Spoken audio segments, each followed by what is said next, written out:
We are looking for the keymaker. To look for him is to be looking for a means to do... We know the answer to that question. But do you? Oh, Jesus. Does everybody have a fucking speech shoved up their ass? It is, of course, the way of all things. You see, there is only one constant: causality. Will you shut up? Look there. That's that woman. Watch, you see, I have sent her a dessert. It starts so simply. Each line of the program creating a new... Man, now I want cake! Yep. We're so desperate, folks, that we're actually talking about the philosophical justifications of cake.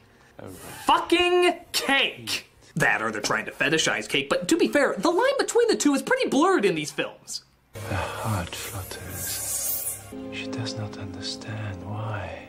Beneath our poised appearance, we are completely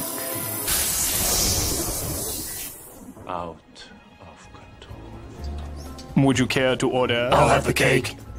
Where are you going? I drink too much wine. I must take a piece. We sat through 5 minutes of food porn for that? And why does a computer need to pee? If you want the keymaker, follow me. I'll give it all over you both. Really? No offense, lady, but I've seen boxes of wet matches that have more of a spark than they do. I want to sample it. Well, for the good of the mission, honey. Sucks to be me.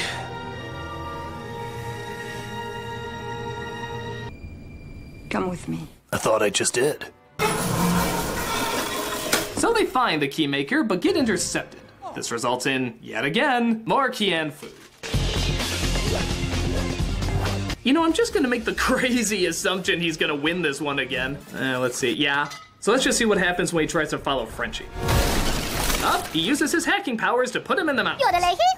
Meanwhile, Trinity and Morpheus try to escape Frenchie's so white they're transparent minions, as well as a slew of agents to get the keymaker to safety. And I'm not gonna lie, this is a really cool scene. Like, wow. This still really fucking holds up.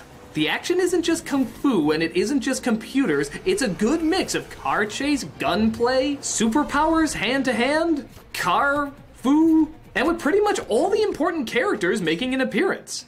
Well, Smith doesn't, but I think he made enough fucking appearances, don't you? Yeah. The only problem, once again, like all of these movies, is how the hell is the Matrix still kept fucking secret after all this? Was every single one of these weird-ass occurrences explained by natural causes? And in other news...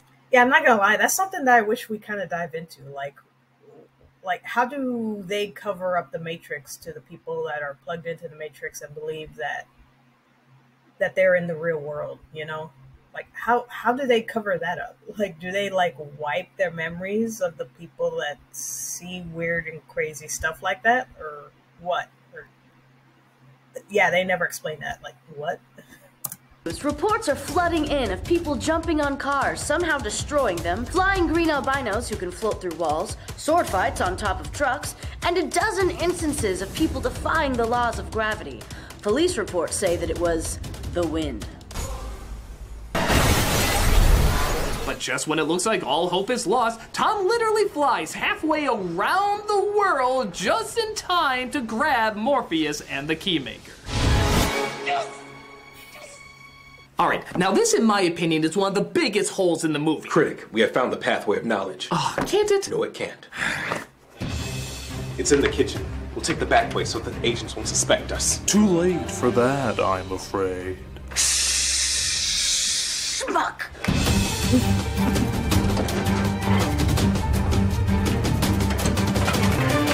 Oh no, he put us in the mountains. All right, Critic, we need you to fly us halfway around the world in order to get us back. Or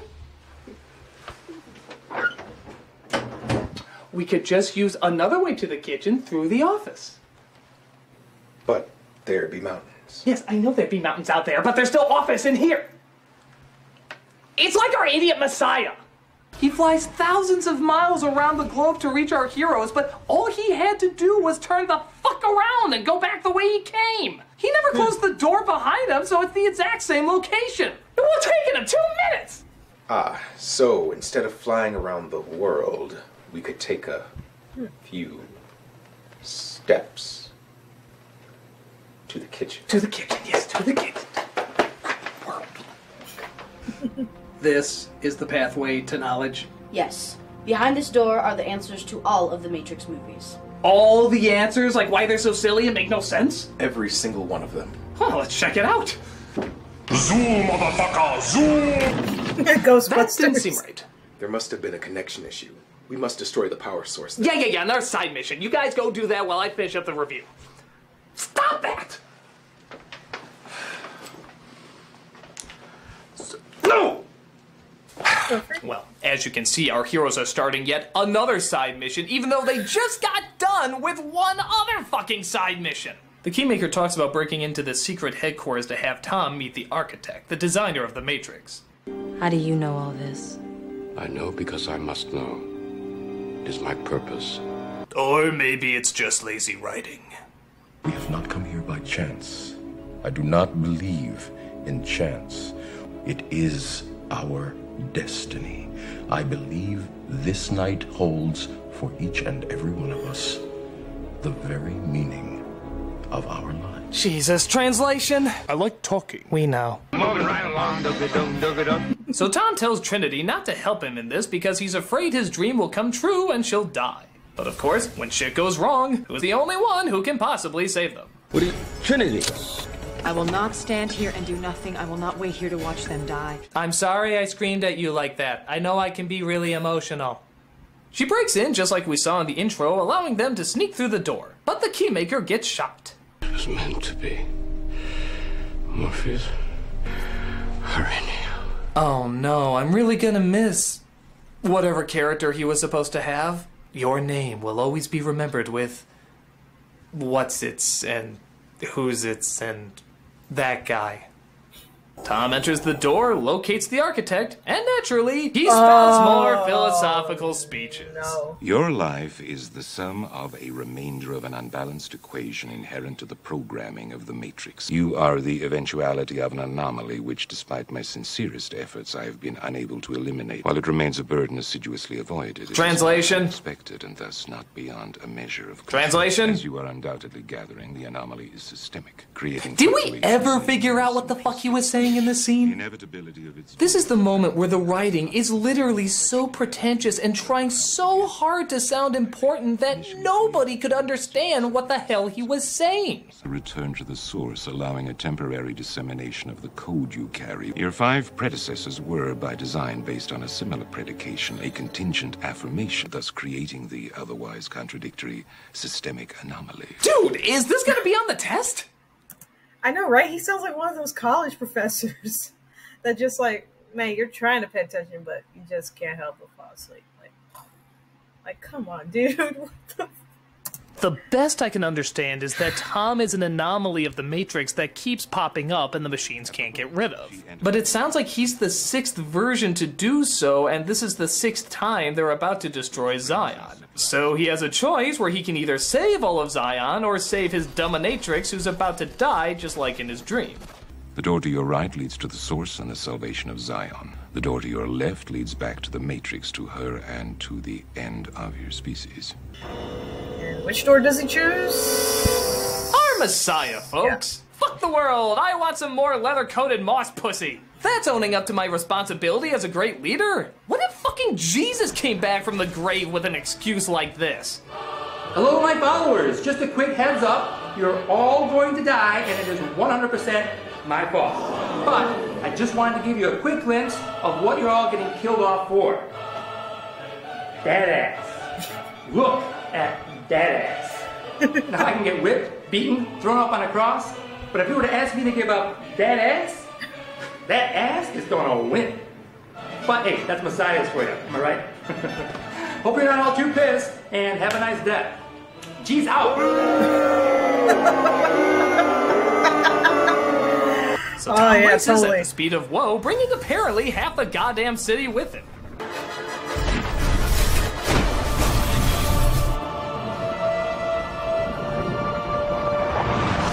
Another strange event today as hundreds of cars were blown across the city in the middle of the night, presumably killing several citizens and costing millions in property damage.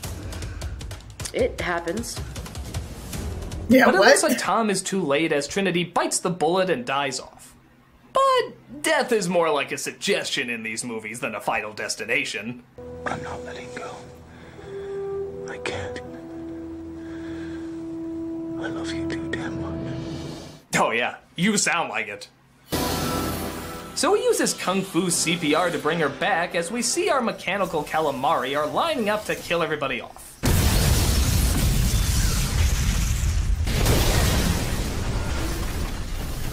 I have dreamed a dream. But now that dream is gone from me. Now life has killed the dream I dreamed. Let's go, Morpheus. But Tom makes an interesting discovery. What the hell?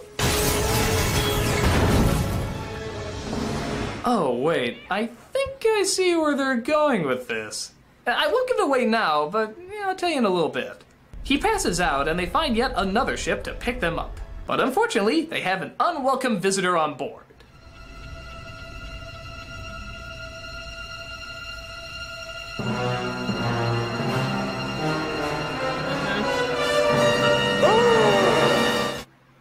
Wait, what's that guy? It's kind of hard to tell upside down. Maybe if you switch it, but... Wait, who was that guy? The guy in the beginning. Remember that crew member Smith infected that was mostly kept in the shadows and very hard to see? And remember this idea that they never really explained very well that now Smith can hack into our own brains somehow? Kind of a rocky narrative to follow in order to play your Ren and Stimpy Sting music over, but... Okay, I'll still act like it's a big deal. When I was younger, I actually liked this film more than the first one because of the access and because it was so over the top. It still had no character and the writing was laughably full of itself, but that's pretty much what I thought of the first one anyway. This one at least went balls to the wall over the top. But I will admit, watching it again, I do realize at least the first film, for all its yapping, did keep focused on what it was talking about. This one is just all over the place, trailing off into conversations and fight scenes that have nothing to do with anything. So yeah, it is definitely worth the ridicule that it gets from most fans.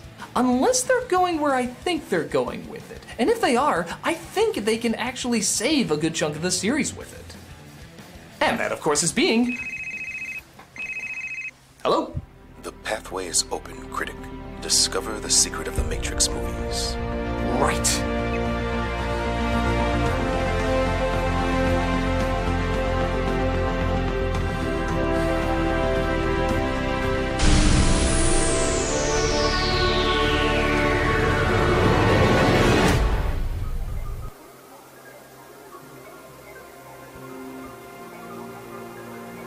Willy Wonka? You designed the Matrix movies? Oh yes, I did it in between making Twizzlers and caramelizing those that disagree with my views. I think I finally discovered the secret of the Matrix movies, what it's all building up to. And what is that, Critic? Okay, the real world, Zion, all of that is actually just another Matrix. A backup program so that all the people that think they got out of the Matrix actually never did. Nope. What? That's not what it's building up to at all. But that would be such an obviously good twist.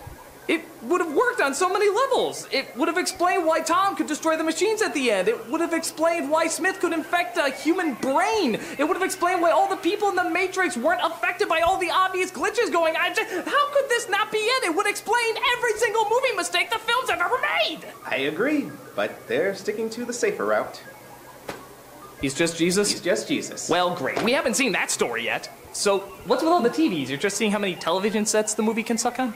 No, those are actually my teleprompters to remind me of my confusing lines.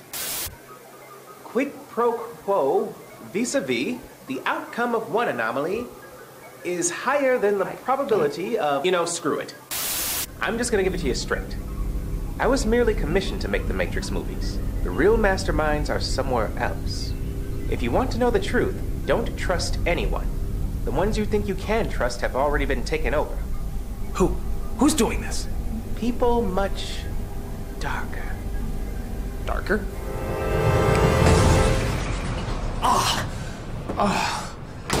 So, Critic, What did you discover? Well, I discovered someone else is behind the Matrix movies, and I shouldn't trust any, but... You trust us? Really? Okay. Yeah. Yeah, that's convincing.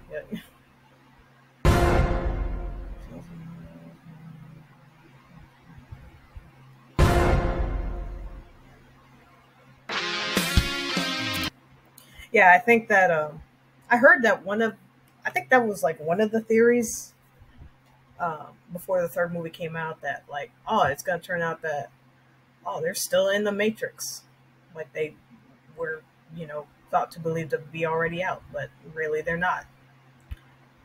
But yeah, the whole Jesus thing, yeah.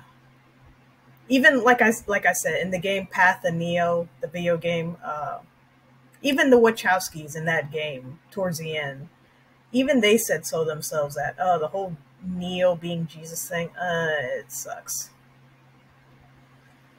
It sucks. Even they thought that it was stupid. Like, and what's really cool is that Lawrence Fishburne, one of the agents that Neo fights in the beginning of this movie, and the Keymaker, they all make cameos and appearances in the John Wick movies. That's awesome, though. Like, one of the agents that Neo fights in the beginning, he's the guy that Neo is always fighting, like, in the red circle, and he kills him at the end. Well, not at the end of the movie, like in the middle of the movie, he kills him. And of course, Lawrence Fishburne appears in the second movie. The Keymaker, he plays as the doctor who helps out John Wick, who always heals and stitch up his wounds. That's pretty cool. And man, I cannot wait to see John Wick 4. Like, well, I'm getting off topic. So yeah, like I said, I don't really like Matrix Reloaded. Like, except for, yeah, like I said, it had a couple of cool fight scenes in there, but aside from that, like, I thought it was pretty boring. Anyway, yeah, that's it. That's my reaction to Matrix Reloaded by Nostalgia Critic. Everyone, take care of yourselves, and I'll see you in the next one. Bye.